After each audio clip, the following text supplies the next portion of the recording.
वाजिनेन्द्रं गतसर्वदोषं सर्वज्ञदेवं हितदेशकं च श्रीजैनसिद्धान्तप्रवेशिकेयं वियच्यते स्वल्पधियामिताय। जय बोलो 24 भगवान की जय। आत्मवैभवमध्ये गुणांचं वर्णन चाललं होतं आपलं की गुण कशाला म्हणतात, त्या गुणांचं वैशिष्ट्य काय आहे, गुणांचे भेद काय आहेत, हे सगळं सांगतात. तर पान नंबर किती आहे त्याच्यावर? पान नंबर 24.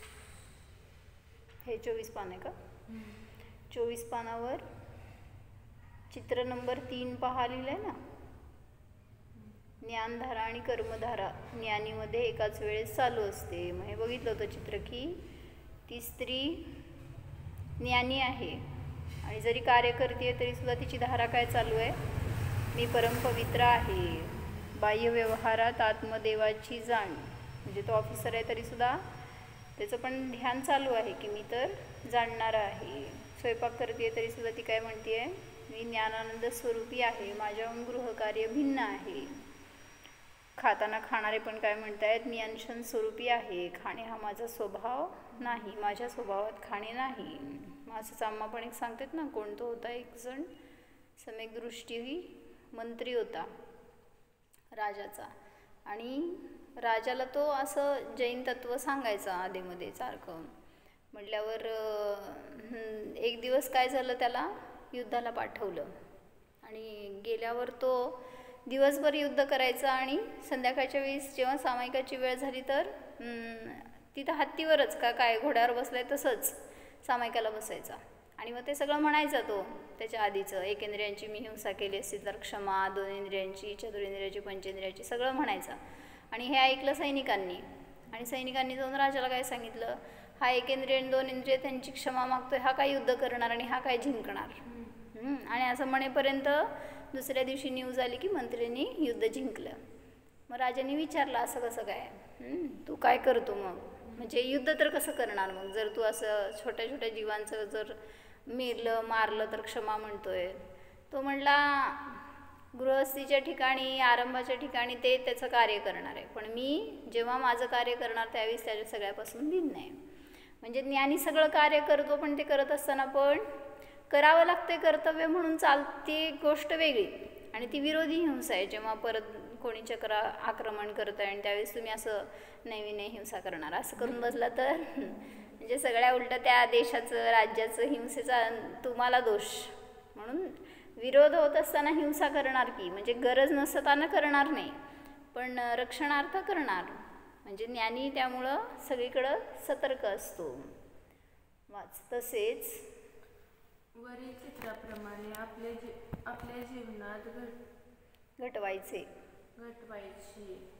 शरीरापासून भिन्न मी ज्ञानमय आहे, शुद्ध आहे. हे एकदा जरी अनुभवले जाणले तर आपण भेदविज्ञानपूर्वक लौकिक कार्य करत असताना देखील अंतरंगामध्ये ज्ञान स्वरूपाची दृढ श्रद्धा, मान्यता सदैव असतेच. या श्रद्धेमध्ये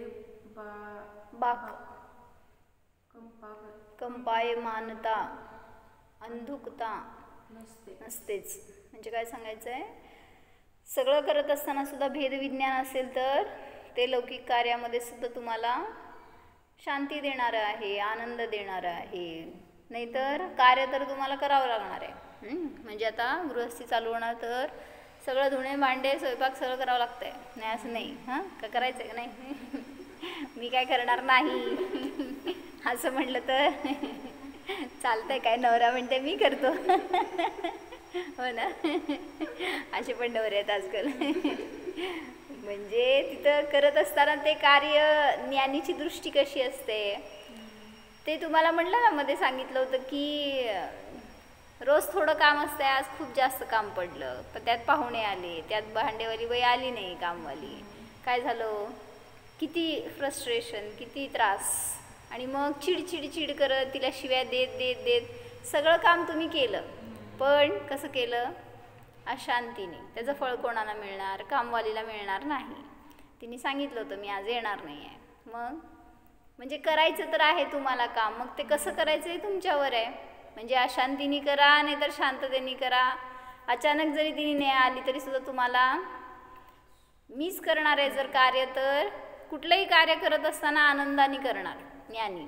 त्याच्यामध्ये तो क्लेश करणार तर नियमाने पुन्हा दुःखच भोगावं लागणार हे त्याला माहिती आहे. म्हणून सांगितलं ज्याला भेदविज्ञान झालं त्याला कुठल्या कार्याचं भार वाटत नाही कुठलंही. म्हणून संसार कर हे माझा उपदेश नाही बरं का. अजून विरक्ती झाली तर बेस्टच. अजून व्हायचं आहे आपल्याला तसल्या कचाट्यात पडण्यापेक्षा बघ असे कोण कामवाल्यासारखं येणार नाही तर सारखं तुला कामवाली बनावं लागणार. कशी तयारी आहे. कामवाली बनलं तरी चालेल पण मी लग्न करणारच. इतकी धडपड आपली. चांगलं राणीचं आयुष्य चालू आहे आता तर नाही, मला पडायचंच आहे त्याच्यात चिखलात. डोक्यावर घे. मग जीवदत्त म्हणजे त्या प्रज्ञाचा आणि सुज्ञांचा वडील आहे. तो सांगतोय काय, या श्रद्धेच्या 2 अवस्था आहेत. कुठल्या? श्रद्धा हे गुण आहे आणि त्याचे पर्याय आहेत ना. हे प्रत्येक गुण बघतो आपण. श्रद्धा गुणाचे 2 पर्याय काय? सम्यक दर्शन आणि मिथ्या दर्शन. ज्ञानाचे 2 पर्याय काय? सम्यक ज्ञान आणि मिथ्या ज्ञान. आणि चारित्र्याचं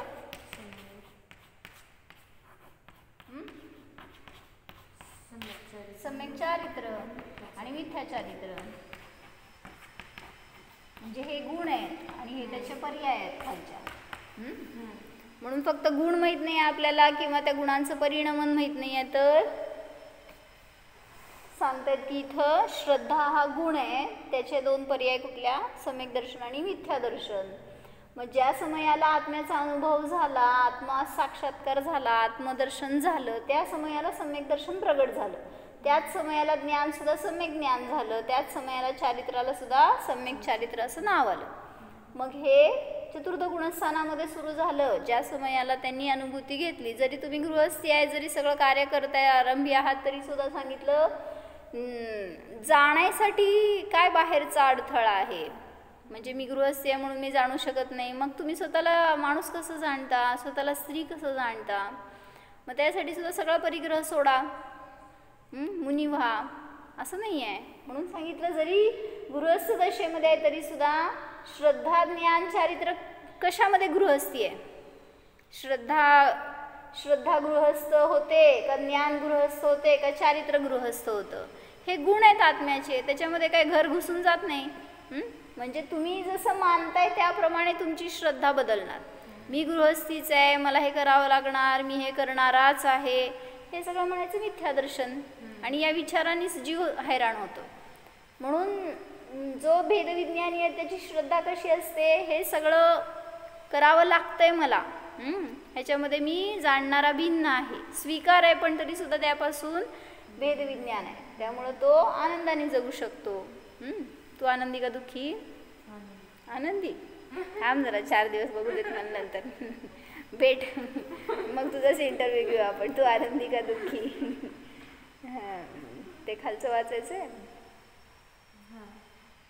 चिंता संसार बीज है, चिंतन अच्छी चीज है, मगर इससे परे पूछो तो अनुभव मोक्ष बीज है.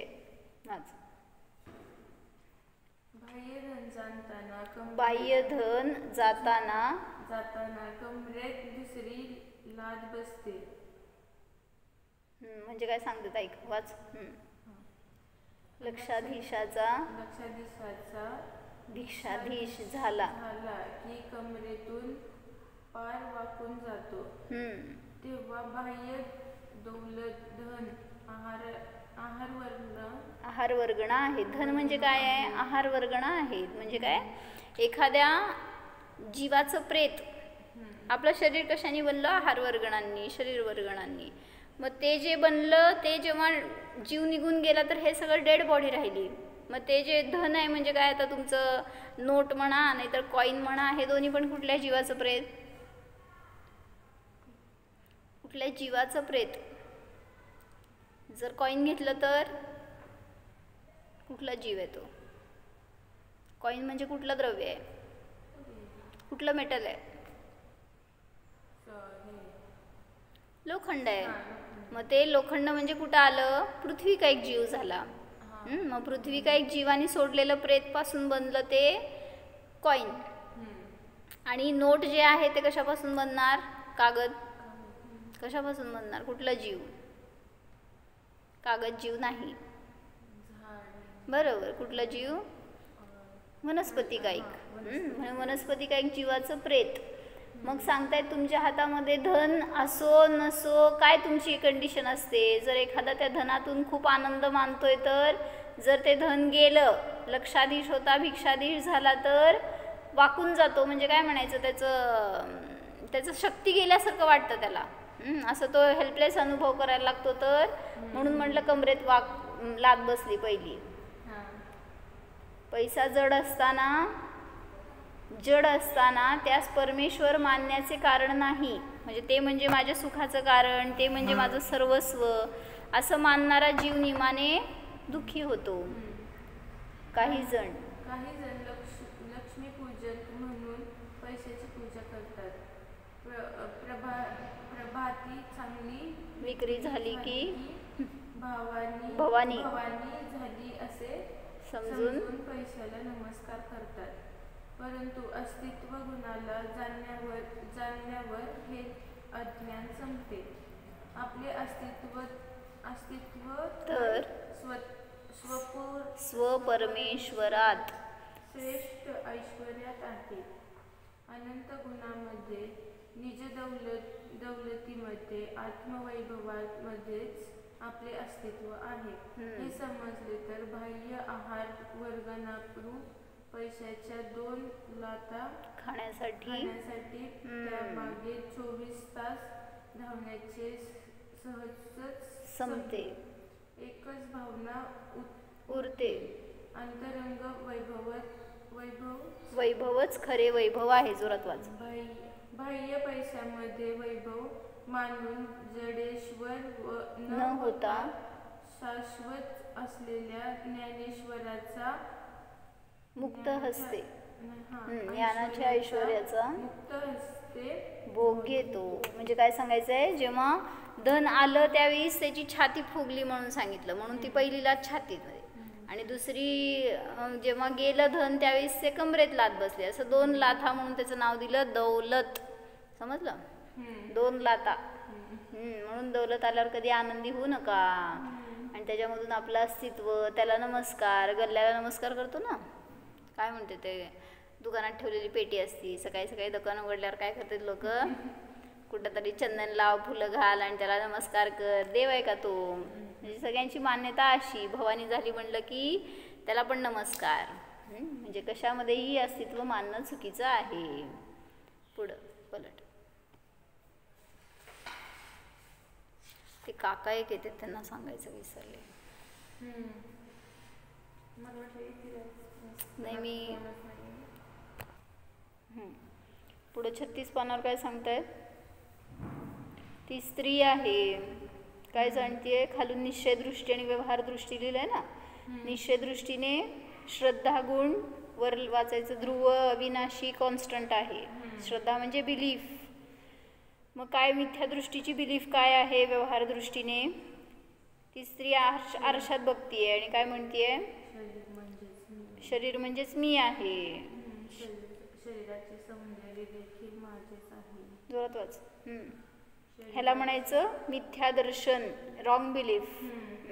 म्हणजे शरीरामुळं स्वतःचं सुख दुःख मानणं. शरीर सुंदर तर मी सुंदर. मिळालं? डोक्यावर घ्या.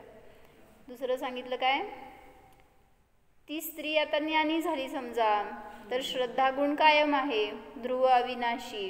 पण पर्याय काय सांगितलं, मी शरीराधिकांपासून भिन्न चैतन्यमय जीव आहे असं सम्यक दर्शन प्रगट झालं. म्हणजे राईट बिलीफ. त्यामुळं खाली काय लिहिलंय वाच. आगम भाषेने वस्तूमधील अविनाशी अंश व क्षणिक अंश जाणून घेऊन अध्यात्म भाषेने माझा जीव अविनाशी ज्ञानानंदमय आहे हे जाणले तर रोजच्या जीवनात पदोपदी खरा शाश्वत अतींद्रिय आनंद. इंग्लिश मिडियम आहे का तू? त्याचाच परिणाम आहे असला. काय सांगितलं आगम भाषेने? काय समजलं सांग वाचलेलं? आगम भाषा आणि अध्यात्म भाषा म्हणजे काय? वही आणली नाही? जा घेऊन ये. आगम भाषा काय सांगते? काय सांगते? कुठली पद्धती आगम भाषा म्हणजे?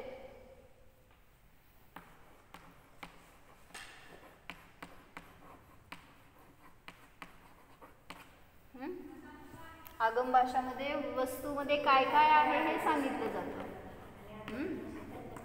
म्हणजे वस्तूमध्ये निश्चय आहे, व्यवहार आहे, हे सगळं सांगितलं जातं ते आगम भाषा. म्हणजे कुठली पद्धती? निरीक्षण पद्धती. म्हणजे काय? वस्तूमध्ये जसं मागं सांगितलं होतं की केळी आणला आपण, आंबा आणला, तर आंब्याची साल आणि आतमध्ये गाभा आणि त्याच्या आतमध्ये कोय, काय खायचं? सगळंच खायचं. पैसे देऊन आणलं म्हणलं टाकायचं नसतं काय? म्हणजे त्या आंब्यामध्ये साल आहे, गाभा आहे, हे सगळं जाणलं, हे सगळं निश्चय आगम भाषा म्हणायचं. म्हणजे त्यात ग्रहण करण्यायोग्य पार्ट पण आहे आणि वेस्ट पार्ट पण आहे. असं हे दोन्ही सगळं सांगितलं, समजून घेतलं, त्याला म्हणायचं निरीक्षण केलं त्यात काय काय आहे काय काय नाही. तर हे झाली आगम भाषा. अध्यात्म भाषा म्हणजे परीक्षण पद्धती. म्हणजे काय सांगती? त्यातून मला काय उपयोगी आहे तेवढंच मी ग्रहण करणार. जसं की निश्चयच मला ग्राह्य आहे, व्यवहारने हे आहे, असं सांगणारी ती अध्यात्म भाषा. त्याला म्हणायचं परीक्षण पद्धती. म्हणजे कुठल्याही गोष्टीमध्ये तुम्ही संसारामध्ये वापरता ॲक्च्युली हे सगळे टॅक्ट. जसं म्हणते तर आम्हा की डेरा आणायचे पूर्वी काय माठ, तर ते आणताना पण लोक वाजवून आणायचे की कुठं छेद नाही आहे, कट नाही आहे असं समजण्यासाठी, त्याचा आवाज बदलतो म्हणून. मग तिथं पण परीक्षण करून आणणार. बायको आणायची, नवरा आणायचा, तर तिथं पण परीक्षा केल्याशिवाय कसं? परीक्षा केल्याशिवाय दिलं हो ना मुलीला. म्हणून सगळं संसार काय धर्म संपला. म्हणून तिथं परीक्षा करून आपण सगळं संसारामध्ये करतो. तसं धर्मामध्ये तर आपल्याला आपलं अनंत सुख भोगायचं आहे. आणि मग ते कसं मिळणार बिना परीक्षेचं? म्हणून सांगितलं 6 द्रव्ये समजली, त्यात प्रयोजनभूत मला माझं जीवद्रव्य आहे. हे सगळं वस्तुव्यवस्था समजली, त्याच्यामध्ये पण मी जाणणार आहे, हे भेदविज्ञान हे महत्त्वाचं आहे. हे सगळं परीक्षण करणं ह्याला म्हणायचं अध्यात्म भाषा. मग त्यांनी काय सांगितलं? आगम भाषेने वस्तूमधील अविनाशी अंश म्हणजे निश्चयने आणि क्षणिक अंश म्हणजे व्यवहारने जाणून घेऊन हे सगळं समजून घ्यायला पाहिजे. ज्याला आंबाच माहीत नाही आहे काय असतंय, त्याच्यामध्ये काय खाण्यायोग्य आहे, काय टाकण्यायोग्य हे पण कळणार नाही. मग म्हणून सांगितलं की हे सगळं समजून घ्यायला पाहिजे आगम भाषेने. नाही असं नाही आहे, पण पुढं जाऊन अध्यात्म भाषेने माझा जीव अविनाशी ज्ञानानंदमय आहे हे जाणायला पाहिजे. म्हणजे मी आता इथं काय सांगायचं? आगम भाषेने सांगणार की ध्रुव अविनाशी आहे तरी सुद्धा आत्ता माझी मनुष्य पर्याय आहे, मी स्त्री आहे, मी मुलगी आहे, हे सगळं जाणणार, सगळं समजून घेणार हे आगम भाषा. पण त्यामध्ये त्यापासून भिन्न मी जाणणारा जीव आहे हे सांगणार ती अध्यात्म भाषा. हे जाणले तर रोजच्या जीवनात खरा आनंद भोगू शकतो. सम्यक दर्शन म्हणजे काय? वाच, जोरात वाच. जसे आहे तसे मानणे, कमी जास्त न मानणे, पर्याय व इतर जीव, पुद्गल, धर्म, अधर्म, आकाश, काल यापासून भिन्न असं मी चेतन ज्ञान दर्शनमय जीव आहे असा अनुभव करणे म्हणजेच सम्यक दर्शन होय. कशाला म्हटलं सम्यक दर्शन? म्हणजे खरी मान्यता, जसं आहे तसं स्वरूप सांगणं, मानणं. मग कुठलंही द्रव्य असू देते त्याचं जसं आहे तसं स्वरूप मानणं. पुद्गल द्रव्य कसं आहे सांग? स्पर्श रसगंध वर्णवालं आहे. अजून कसं आहे पुद्गल द्रव्य? माझ्यापासून भिन्न आहे. अजून कसं आहे, द्रव्य नाही, त्याची पर्याय बघितले आपण. समजा जसं की हे शरीर आहे, मग हे शरीर नश्वर आहे, हे सगळं समजून घेणं ह्याला म्हणायचं सगळं त्याचं स्वरूप जसं आहे तसं मानणं. पर्याय आहे तर ती पर्याय कशी आहे, क्षणिक आहे, हे सगळं तत्व समजून घेऊन तसं मानणं ह्याला म्हणलं सम्यक दर्शन. म्हणजे राईट बिलीफ जसं आहे तसं स्वरूप समजून त्यापासून भिन्न मी जाणणार आहे हे जाणणं, हे झालं सम्यक दर्शन. आणि आता मिथ्या दर्शन सांगणं बघता काय असणार, ह्याच्या विरुद्ध पर्याय म्हणजे मी आहे, मग हे शरीर म्हणजे मी आहे, हे सगळं त्याच्या उत्पादव्ययामध्ये माझं उत्पादव्यय, त्याच्या सुखदुःखामध्ये माझं सुखदुःख, हे सगळं मानणं म्हणजे मिथ्या दर्शन. जसं कधी जन्म झाला,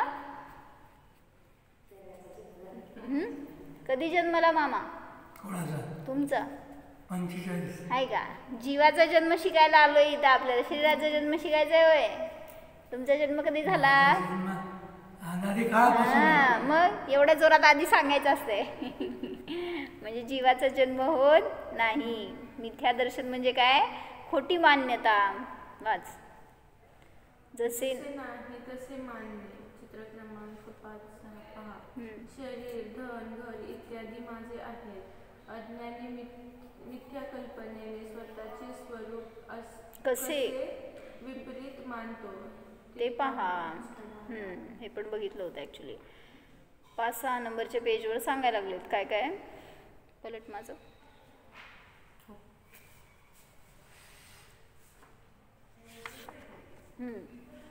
मैं सुखी हूँ, मी आकंठ सुख भोगतो. कधी टी व्ही बघताना ती स्त्री म्हणते की मी टी व्हीतून मला सुख येतं. टी व्ही बघता ना काय मामा? नाही बघत? होय, बर.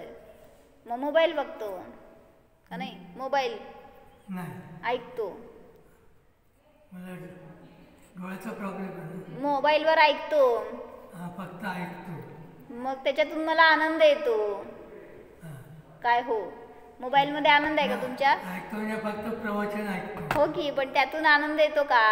येतो. त्यातून आनंद येत नाही. आनंद गुण माझ्यात आहे, त्याच्यात नाही आहे. हां, असं ह्याची मान्यता असणं म्हणजे समीचीन श्रद्धान, अन्यथा मिथ्या श्रद्धान. नाही, शास्त्राला जिनवाणीला करा. नमस्ते. कुठून आला? होय, बर बर. आहे का वेळ? बसा ऐकायला 5 मिनिटं. असू देत, 5 मिनिटं ऐकून जावा. कधी मिळणार? या की ऐकायला. उघडा दरवाजा, दार उघडा. त्यांना सांगा दार उघडा म्हणून. होय, सगळेच. नाही, जिनवाणीला नमस्कार करा.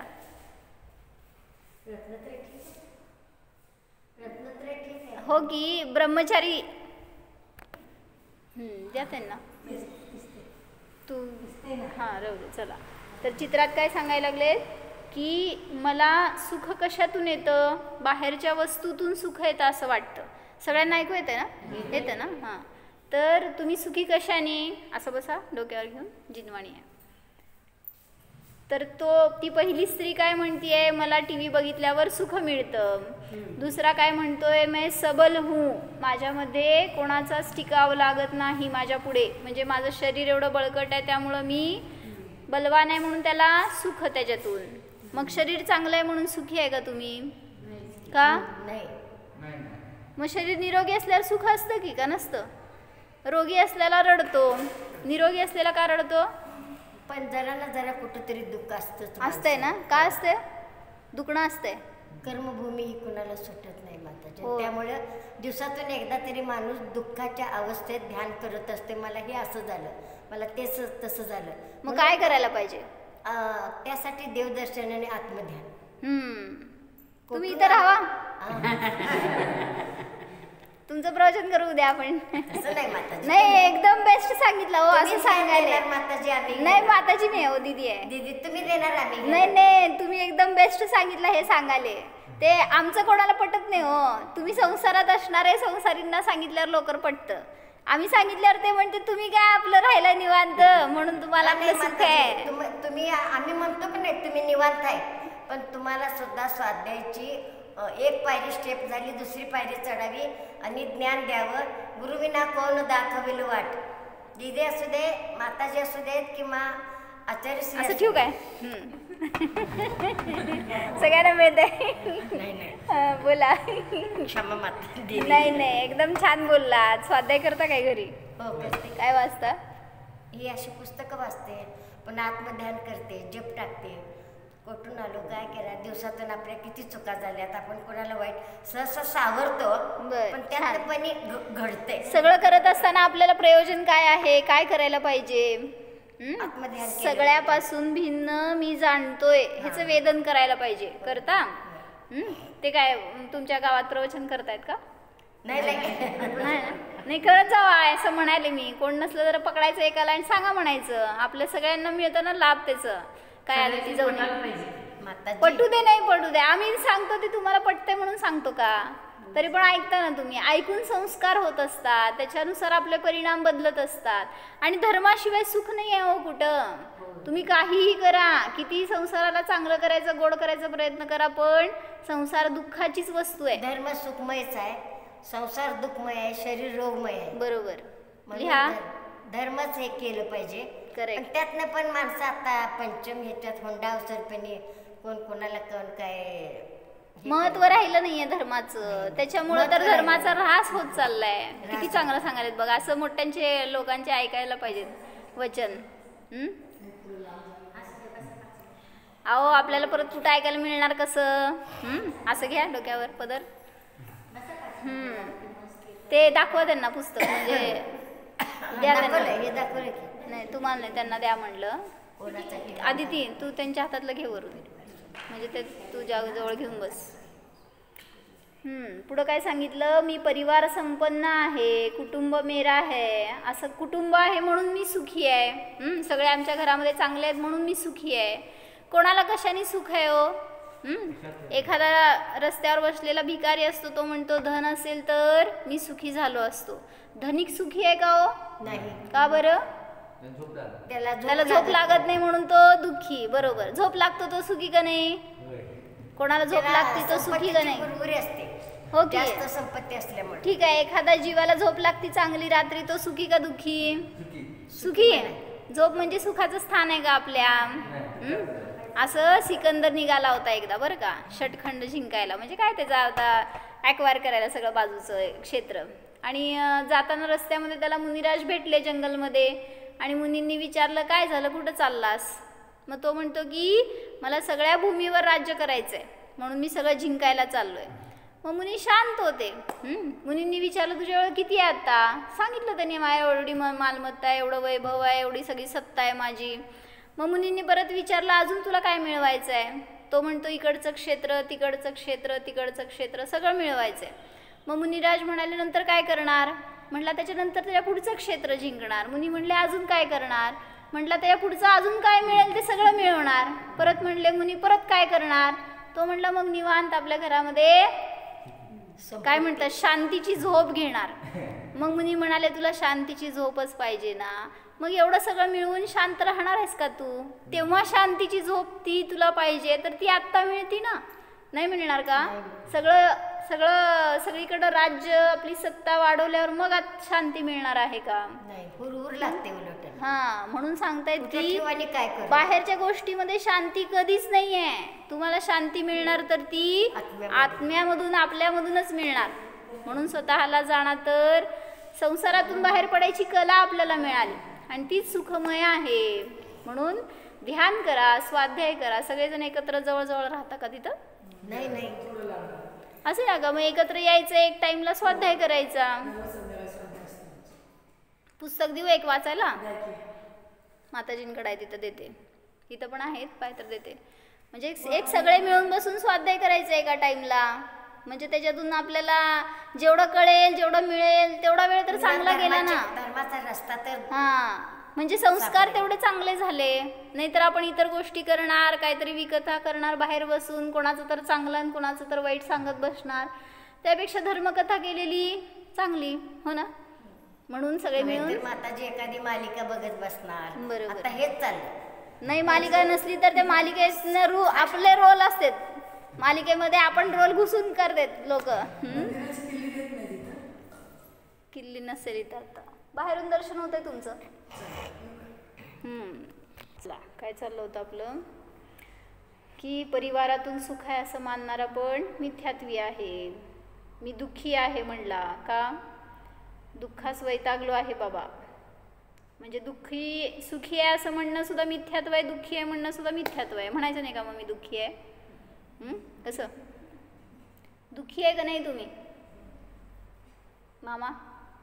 दुःखी आहे का? जाच करायलेत का काय मामी? का दुःखी? संसारी शरीराला जर मी मानून दुःख भोगत राहिला तर दुःखीच राहणार. म्हणून मी न सुखी आहे न दुःखी आहे, मी जाणणार आहे. हे वेदन करा हे सांगायला लागलेत. अज्ञानी मिथ्यादृष्टी आत्मवैभवास विसरून परद्रव्यास आपले समजून पदोपदी दुःखी जीवन जगतो. म्हणून सांगायचं की आत्मवैभवाला विसरू नका. किती बाहेरचं वैभव मिळालं तरी सुद्धा ते तुम्हाला सुख देण्यास असमर्थच आहे. जसं म्हणलं त्या पाण्यातून लोणी काढायला कधी मिळणार? मंथन करे दिनरात जलघृत हात में आवे नहीं, रजरेत पेले रात दिन पर तेल जो पावे नहीं. म्हण त्याप्रमाणे संसार है पर्याय में काय, संसार संकटमय परंतु आत्मा सुखधाम है. संसार है पर्याय में काय, आत्मा सुखधाम आहे. म्हणजे किती संसारातून तुम्ही ते घुसळायचा प्रयत्न करा, सुख मिळणार नाही. माझा शब्द कोणच मोडत नाहीत, मेरा प्रभाव है असं म्हणून कोणी सुखी म्हणला तर ते पण चुकलं. या जनावरांमुळे माझा उत्कर्ष होत आहे असं म्हणून गवळी म्हणतो मेरा गोधन, त्यातून आनंद मानतो. ते सगळं कशासाठी सांगायला माहिती का? ते आपली छडालाची लाईन आहे ना, मैं सुखी दुखी मैं रंग राव, मेरा धन गृह गोधन प्रभाव, मेरे सुततीय मैं सबल दीन. मागच्या पानावर आहे सुभग मूर्ख प्रवीण. म्हणजे मी मूर्ख आहे, मी प्रवीण आहे, हे सगळं घेतलेत ना ते, त्यासाठी चित्र दिलेत ते. मी हुशार असल्यामुळे लोकांचे कल्याण होते असं म्हणून मी प्रवीण आहे असं म्हणला तो डॉक्टर. तर त्या डॉक्टरचंच ते मान कशाय झाला.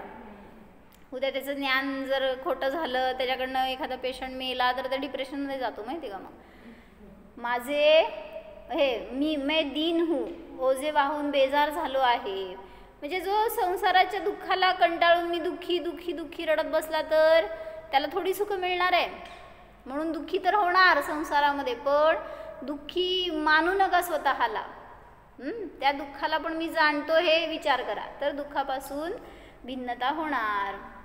मेरा सुत है म्हणजे बाळ माझं फार गुणीच असतं. बाळ आपलं माझं बाळ गुणी, दुसऱ्याचं बाळ अवगुणी असं नाही. तर त्याच्यातून मला आनंद येतो मानणं चुकीचं आहे. तन नशत आपको नाशमान, पती मेले म्हणजे जीव नष्ट झाला असं मानणं, त्यांच्यात म्हणजे माझं सर्वस्व आहे. त्यांचा नाश म्हणजे त्या शरीराचा नाश म्हणजे जीवाचा नाश मानणं, हे पण चुकलं, मिथ्यात्व आहे.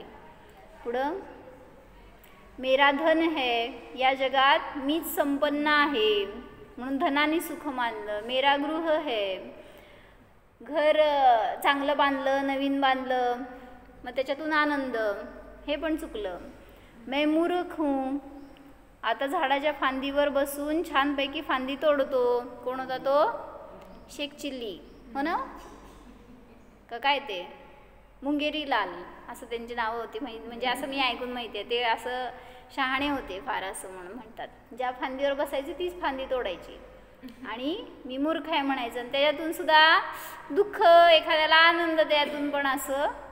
समृद्ध आत्मवैभवास विसरून वैचारिक दारिद्र्यामुळे अज्ञानी जीव परद्रव्यास आपले समजून पदोपदी दुःखच भोगतो.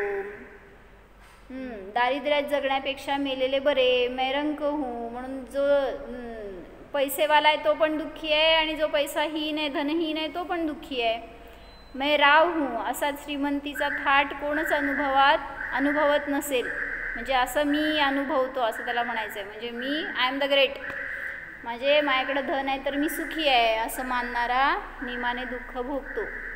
तन उपजत अपनी उपजजान, शरीराचा जन्म म्हणजेच जीवाचा जन्म आहे असं मानणं चुकीचं आहे. पुढं सगळं इथंच बसतो.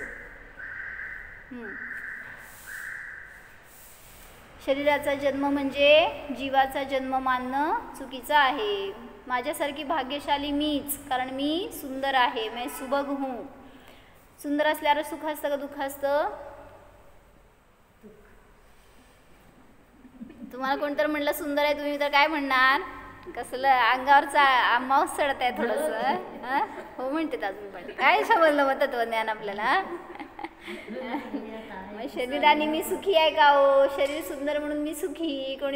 कोणीतरी तुम्हाला कुरूप म्हणलं तर असं समजा, असं होईल बरं का एखाद्या वेळेस की काय आदिती उद्या तू लग्नाचं थटली बरं का, आणि तुला 4 जण येऊन म्हणले की ती सुंदर दिसाली आदिती, आणि तेच एक 5वं येऊन काय म्हणाला, नाही तिच्यापेक्षा ना ती दुसरी मुलगी होती ना ती फार सुंदर दिसत होती. असं म्हणल्यावर काय झालं हो?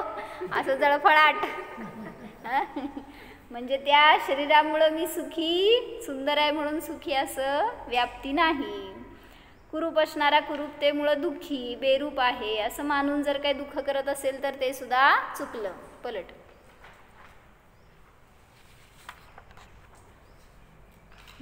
सुज्ञान वाच. हे सर्व ठीक आहे, परंतु आत्मानुभवातून जसा आनंद येतो तसाच आनंद इंद्रिय भोगातून मिळतो असे मानले तर चालेल ना? सांग उत्तर. नाही. काय म्हणायचं त्याला? जसं बाहेरच्या इंद्रिय भोगातून मिळते आनंद तसंच अतिंद्रिय भोगातून पण अतिंद्रियाचा आनंद जसा आहे तसंच इंद्रिय भोगाचा आनंद मानतो आम्ही. काय फरक पडला मग? आम्ही काय उडवत नाही आहे तुमच्या अतिंद्रिय आनंदाला, तुमच्या आत्मसुखाला वगैरे. ठीक आहे आम्ही मानतो, पण इंद्रिय सुखात पण सुख आहे माना ना तुम्ही. असं खेचत असते. संसारी लोक संसारात खेचते, धार्मिक लोक धर्मात खेचते. कुठं जायचं बघते की थांबा 4 दिवसांनी कुठं जाता. उद्याच होय असलंय पळापळी. मग काय तुम्हाला सुख आहे धर्मात? काय आधी ती कुठं सुख आहे? बघणार आहे थांब 27 डिसेंबर ना. 26 डिसेंबर बघा लवकर घाई झाली तिला, अजून 1 दिवस. असे मानणे मिथ्यात्वच आहे. बीज बोवे बबूल का आम कहाँ से होय. तुम्ही घातलंय बीज काय बाबळीचं बी पेरलाय आणि विचार करताय मला आंबे मिळतील आता. कसं मिळणार? तसं इंद्रियातून इंद्रियाचे भोग भोगतोय आणि म्हणतोय मला सुख मिळणार. कसं मिळणार?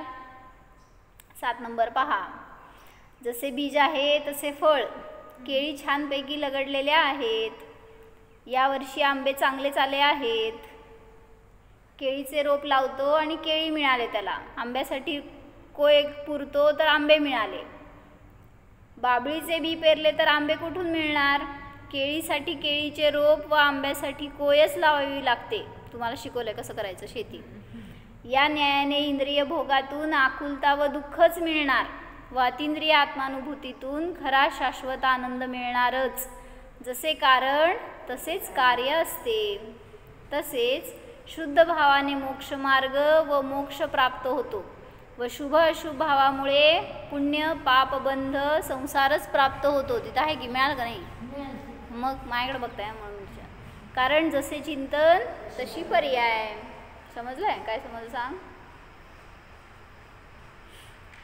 या न्यायाने इंद्रिय भोगातून आकुलता व दुःखच मिळणार, अतिंद्रिय आत्मानुभूतीतून खरा शाश्वत आनंदच मिळणार. जसे कारण तसेच कार्य म्हटले आहे. थांबायचं. काय फायदा हे सगळं समजून? कितीही इंद्रियातून खोदण्याचा प्रयत्न केला तरी सुद्धा सुख मिळत नाही. म्हणून ज्याला सुख पाहिजे त्यांनी आत्मानुभवच करायला पाहिजे. आत्मवस्तूचीच प्राप्ती करायला पाहिजे. कारण त्याच ठिकाणी ओरिजिनल सुख आहे. बाहेरचं सगळं सुख हे सुखाभास आहे, क्षणिक सुख आहे. त्यामध्ये रमणं योग्य नाही. म्हणून लवकर निर्णय कर. अजून महिना आहे तुझ्या हातात. मला अतिंद्रिय सुखच भोगायचं आहे. एकत्वातच आनंद आहे. 2 मध्ये अडकायचं म्हण की नाही तर म्हणती का बिचारी. ओम जाणा.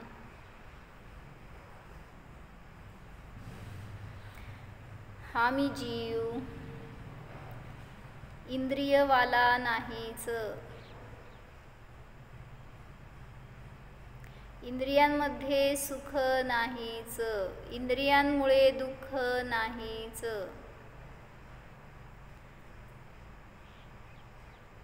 संसार, शरीर, विषय, भोग यामध्ये माझे सुख दुःख नाहीच. अनुभवा. मी तर अतींद्रिय आत्मपदार्थ आहे. मी तर अनंत सुखवाला आहे. मी तर या सर्व संसारापासून सर्वथा भिन्नच आहे. नित्य जाननहार आहे जाणा.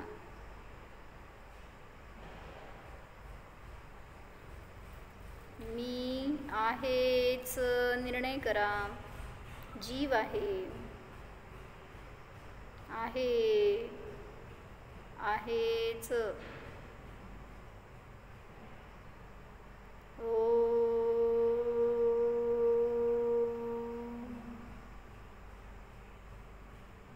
विसर्जन.